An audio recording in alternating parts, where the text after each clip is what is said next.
You're listening to a special edition of the weekly Parsha Podcast. This is not a podcast connected to the Parsha. It is connected to Tisha B'av. Right now, for me, it's the afternoon of Erev Tisha B'av, and you may be listening to it also in the afternoon, or maybe be listening on Tisha B'av. And I'd like to share with you a thought. You know, we live in a very special and unique time, very unusual time. The Jewish people, 7 million strong, have returned to the land of Israel, and people more are on the way.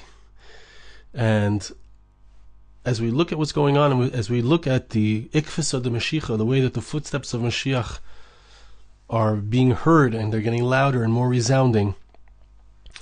So Tisha B'av is like an unusual, the feeling towards Tisha B'av. I just listened today to my Rosh Yeshiva, Rabbi Per Zichrono Livracha, and he said that people have expressed to him that some of the things that we say on Tisha B'av, they don't resound, they don't resonate. That's the word I'm looking for.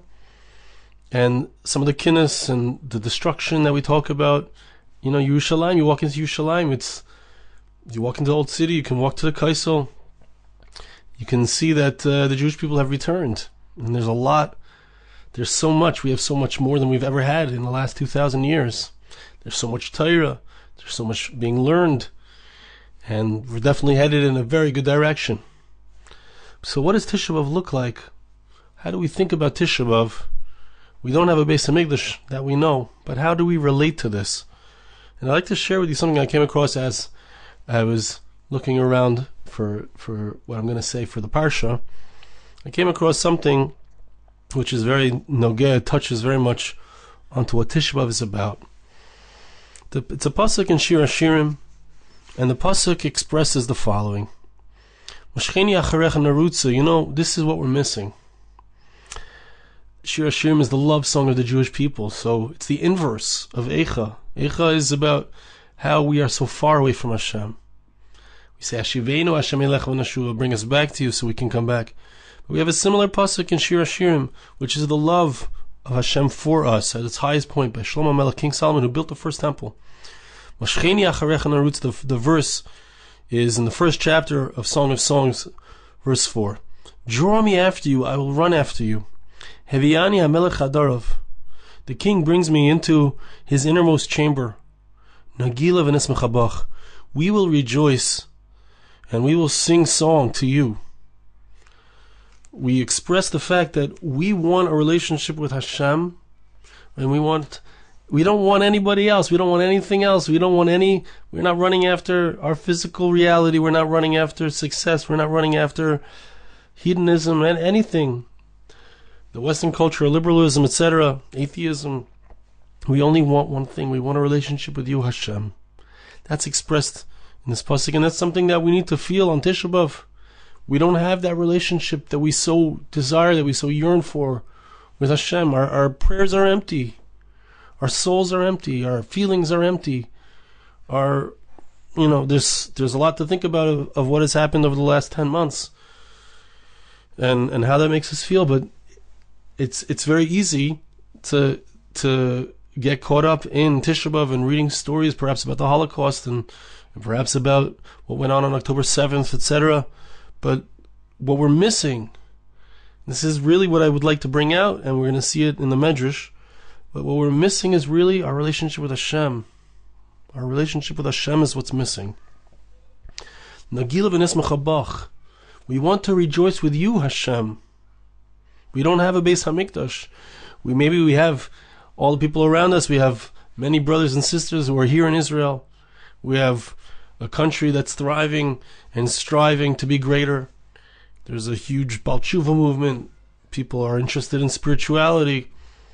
But Hashem has to be the center of it. The Beis HaMikdash, the temple, which is the place where the Torah comes out of. The relationship with Hashem is expressed from the Beis HaMikdash, from the temple, from those who study and learn the Torah in that holy space. Nagila v'nesmechabach. So the Medrash says 2 points, 2 different ideas, both clearly very similar ideas. It says a story like this, amazing story. We have a Mishnah, we learn elsewhere. Nasa Adam Isha v'Shah Ima Eser Shanim. A man married a woman and they were together for 10 years. Lo yolda. So the halacha is, it's a Mishnah. I believe it's a Mishnah. Here it says it's a Mishnah in Yevamis, Daf Samech Dalet Amud Aleph. If you've been married to a woman for 10 years, you don't have any kids, so you have a mitzvah of peruvu, you have an obligation to have children, a person is obligated to divorce his wife. Of course, don't draw any conclusions here. Go speak to your Rav if this is an issue for you. Ravidi Ravidi tells us a story about a particular woman, Tzion, a place called Tzion. She was married to her husband for 10 years, she didn't have kids. Listen to this very moving story. They came to R Shimon bar Yochai. And he said to them, you have to get divorced. R Shimon bar Yochai, the author of the Zohar, student of Rabbi Akiva, lived 2,000 years ago, tells them that they need to separate. They can't stay together. He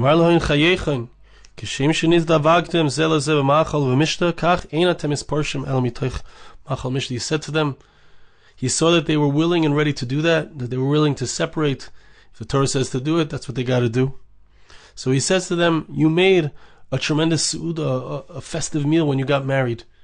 Now, when you separate because you're fulfilling the Torah's wishes, you're fulfilling God's will, I want you to also make a party. They went on their way, and they made themselves a holiday. They made a very big meal, and they got very drunk. As he sobered up a little bit, Amar Labiti, so the man says to his wife, my dear, he says to her, any good thing that you see in the house, when you go back to your father's house, when you go back to living on your own, take whatever you want from my house. I want you to feel like you can take anything that's here. So they're separating on good terms. What does she do? After he fell asleep, she gives a sign, a signal to her servants. She says to them, take my husband, carry him on his bed, and bring him to my father's house. And that's what they did. They carried him to her father's house. He wakes up in the middle of the night. He didn't wake up when they carried him. He woke up, came into Pug Chamrei. He sobered up all the way. The wine had completely gone off of him. He says to her, my dear, where am I? So she says to him, you're in my father's house. He says to her, what am I doing here?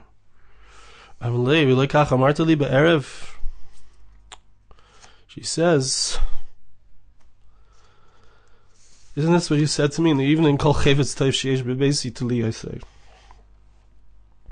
She says to him, anything that you want, anything that's important to you, anything that's precious to you in the house, take it and go to your father's house. Bring it to your father's house. She says to him, I have nothing I want more than you. That's why I brought you here. I'm not willing to let you go, she says. This is especially touching for me because this is the story of my great-grandparents. My son, my 1.5-year-old son, his name is Yosef Yitzchak. He's named after my great-grandfather, Yosef Yitzchak Streisand, who they too were married for 10 years and they didn't have any children. And Rav said they got to get divorced, and he said, I love my wife. And then my bubby was born. My grandmother was born. So it's a very similar story. So the Medrash continues and says, they realized that they don't want to get divorced. It's the halacha, but they were still in love. So they went back to Rabbi Shimon bar Yochai. When Rabbi Shimon ben Yochai saw, they told him what had happened. And R Shimon Bar Yochai saw that they didn't want to separate from each other. So he prayed for them. And as a result of that prayer, she conceived. Says the Medrash, teaches us that just like Hashem helps the women who are unable to have children, tzadikim poiktim akaris. Rabbi Shimon Bar Yochai was able to pray on her behalf, and it worked. It helped. She was able to have a child. It's also interesting to me that his initial reaction to them was get divorced, and then his second reaction to them was when they showed that they didn't want to let go of each other. His second reaction was to pray for them. It says the Medrash an incredible lesson, and this has to do with Tisha B'av, and this has to do with us. It's a kal v'chaymer. It's certainly true. Uma im basar v'dam al shamar lebasar v'dam shekamoyse ein li chevetz ba'olam tovim chanivkedu. If one human being says to the other, I don't have anything better in the world that I can think of other than you. And what's the result? That they get, she conceives, she has a child. The people of Israel are waiting every day for God's salvation. We don't want anything, Hashem. We don't want anything else but you. We just want you, Hashem. We just want a relationship with you. We just want you to reveal yourself. It's very nice we have a country. It's very nice that we have a government. These are nice things. It's very nice that 7 million Jews are here. But we want you, Hashem. We want you to come back. We want a Beis HaMikdash. We want a temple. We want a relationship. We want you to reveal yourself to us. So certainly, if between human beings this is true, if we express to Hashem how much we yearn for Him, if we express, Hashem, we don't want anything else in the world. What do I need in Chutz La'aretz? What do I need outside of the land of Israel? Parnasa. I'd rather be poor and live in Israel and be close to you, Hashem. I'd rather be poor and live in Israel and be close to you, Hashem. That's the first part of the Medrash. The second part of the Medrash is very interesting. Unbelievable. Listen to this. The Medrash tells us a mashal. The mashal is, it's based on a pasuk. The pasuk says, Sois asis b'Hashem. I'm going to quote it at the end here. It's in Isaiah chapter 61 verse 10. Sois asis b'Hashem talgil nafshi b'Elokai. Gil bishani bigdei yesha. I will rejoice in God. My soul will rejoice in my God, because He has dressed me in clothes of salvation, clothes of success. Me'il tzedakah yatani. He's given me a clothing of righteousness. Kechasan yichayin pe'er, like a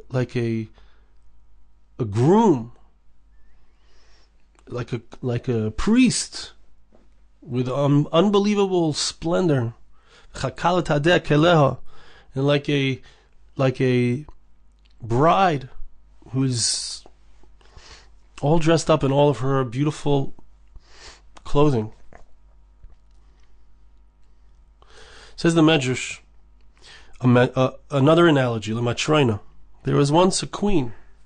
Shalach hamelech ba'elu b'nei v'chasoneh l'medinas hayam. Her sons, she had her husband and her sons and her sons-in-law went off to a faraway land. Maybe they went on some kind of important expedition or some kind of important political excursion. So after a while, they started to return. Her sons come back. They say to her, your sons are back. The princes are back. Amra mach pasli. This machna kaloisai. She says, what do I care? Let my daughters-in-law be happy. Kevin shabo chasanea amru labo chasanayich.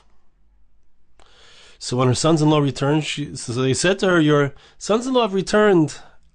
Amru lamach pasli. She says, what do I care? Tismachna b'noisai. My daughters will be happy, but what do I care?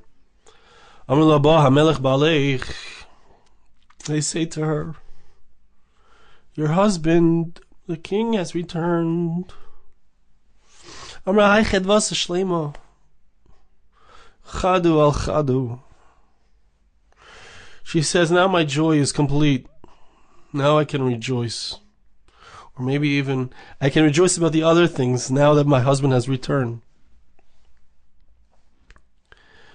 The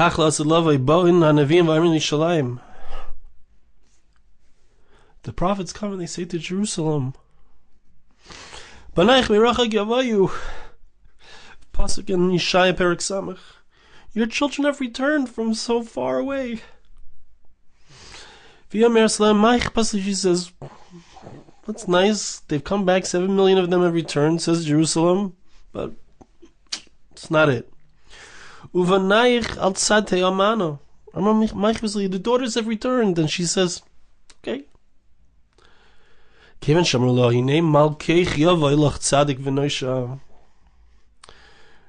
they say to her that your king has come, when they say to Jerusalem, Hashem has returned, then Amra Chedvasa Shlema. As the Pasuk says, the daughter of Tzion, Jerusalem. Perhaps, I asked my son, what does this mean? I asked my son Moshe Dov. He said, referring to the soul of Am Yisrael. The soul of Klal Yisrael is excited that we've, or it's not as happy as it can be yet. We're not there yet. What do I care? Okay, Klal Yisrael came back. 7 million Jews. There's still a lot that need to come back. They'll come back too, but still, Tzion is not happy. The soul of Am Yisrael is not happy. He's not yet rejoicing. Rani v'simchi bas Tzion, says the Pasuk. Rejoice. Why? Rejoice because Hashem has returned. It says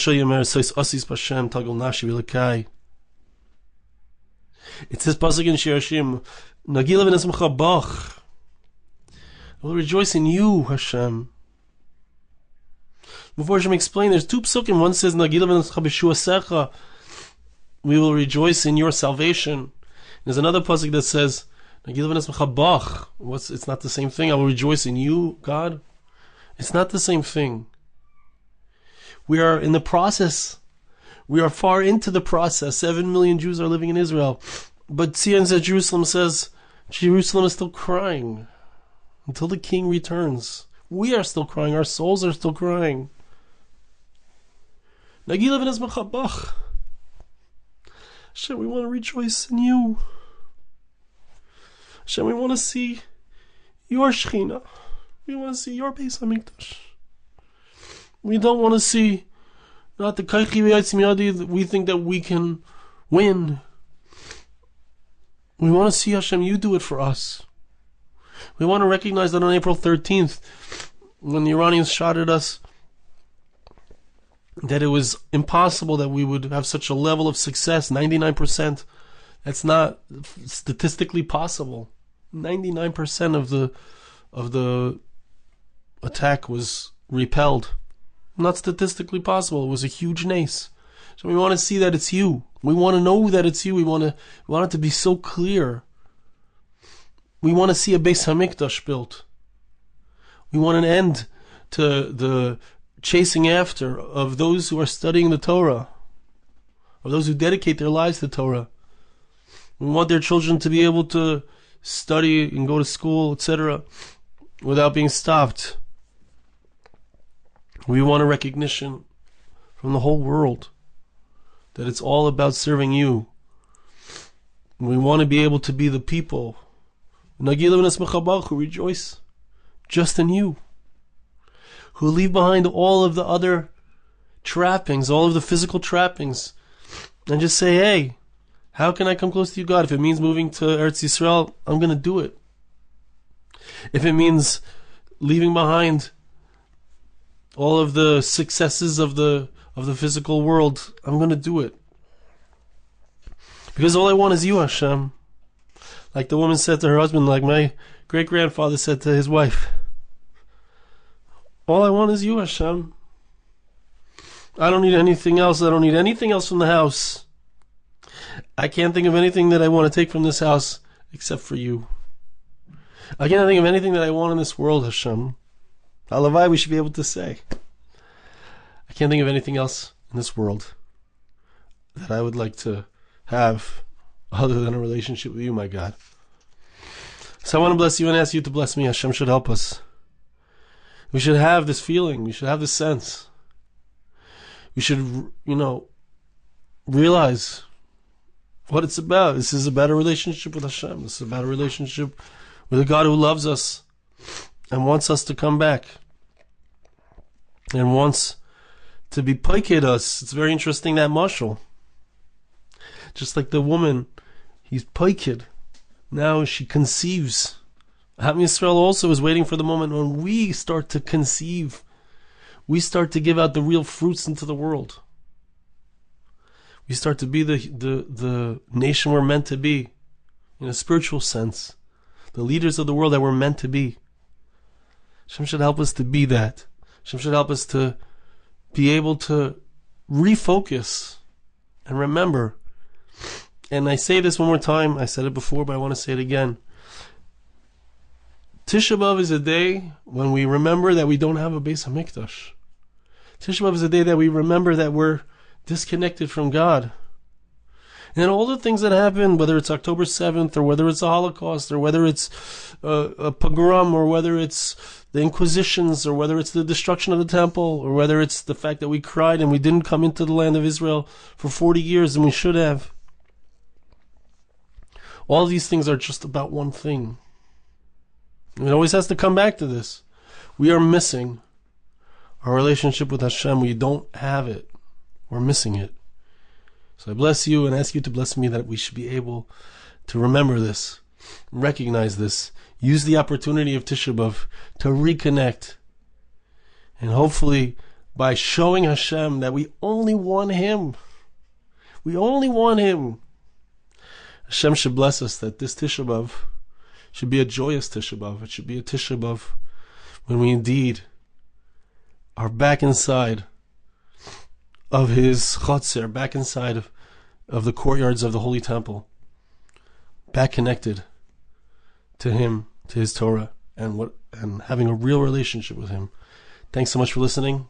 Hope you have a meaningful and uplifting Tisha B'av. This podcast was made possible through the gracious donations of listeners like you. For more podcasts like this, please visit www.arigoldwag.com or search on iTunes Ari Goldwag.